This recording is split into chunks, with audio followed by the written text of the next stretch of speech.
In-order natin, best sellers kagad, fried rice, limpo. Tapos umilang ng tubig. Sige, pagkatapos ito, lakad. Lakad. Kung pwede pa nga silang umikat dito sa Riverside, sa may dagat be nice. Pero I'm not really sure kung pwede pa. Pero, try natin. Dahil mawala. Buti lang na yun ang order ko. Ito lang. Dahil kasi ang dami. Shoutout sa mga content creators na napanood ko na nag-video na experience sila. Sobrang dami. So, food until tomorrow. Let's dig in. So, unahin na muna natin ang fried rice. Tayo na konti.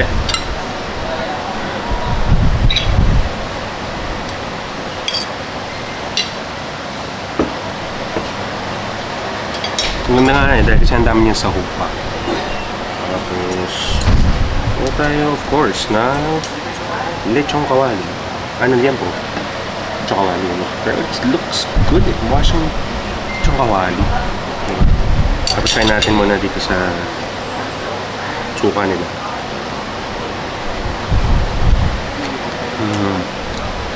Wow!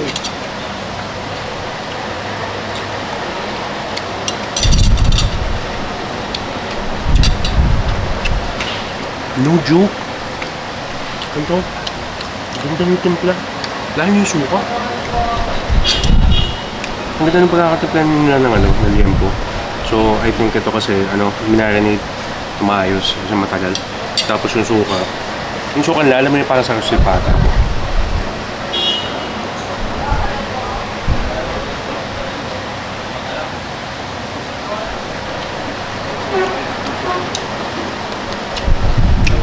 Grabe. Kaya naman natin gravy.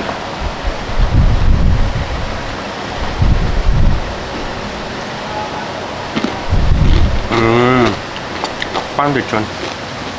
Crunchy, cold sauce, sweet. Parang kumain yung lechon. Now I don't know which is good. Both of them are. So, as such, busin ko na muna ito. And then, di ko pala ubusin. Siguro, probably do half ng fried rice. And then, siguro 1/3 nitong lechong kawali. Na liempo. This is going to be really, really fun. And if this is yung last meal ko until tomorrow, perfect way to end the night. Grabe. Final impressions ko na Roberto's. Super solid, grabe. Di ko naubos Swak. Sige. This will be my last meal for tonight na rin. So, sige. Just one more place. Itong place na to, hindi naman natin kailangan kumain. So, Roberto's Ramboy's pala. Sorry. Yeah, too much food in one day. Tayo. Punta tayo ng Mega World.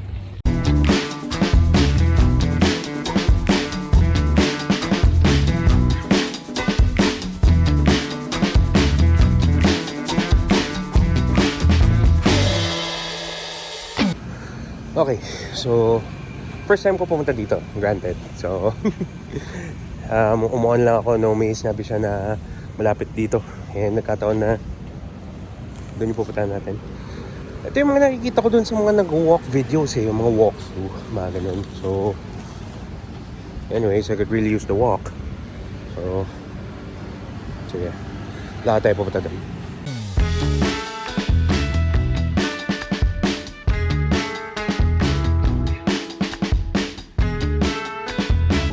So festive. Sige.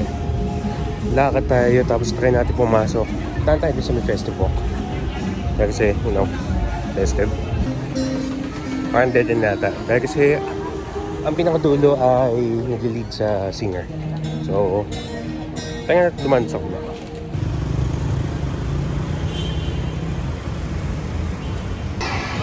Sarado na.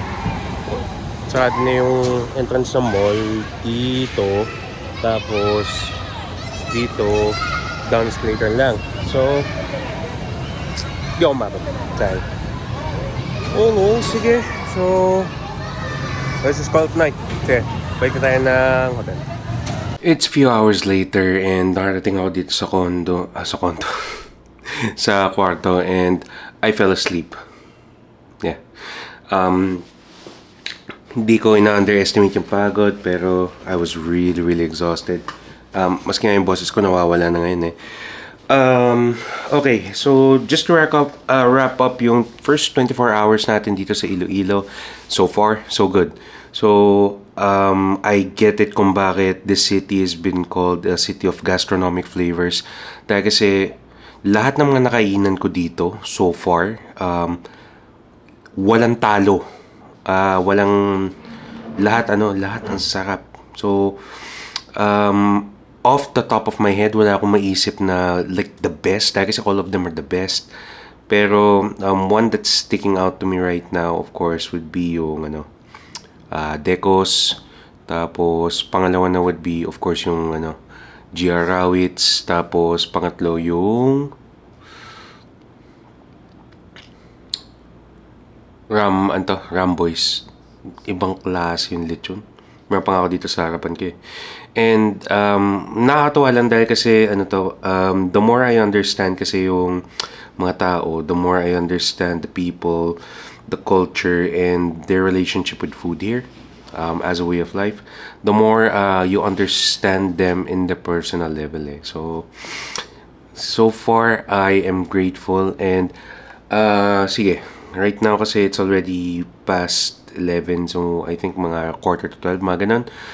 I'm going to end the first part, 24 hours right here. I'm going to catch you tomorrow morning when I wake up for part 2 of the 48 hours here in Iloilo. So,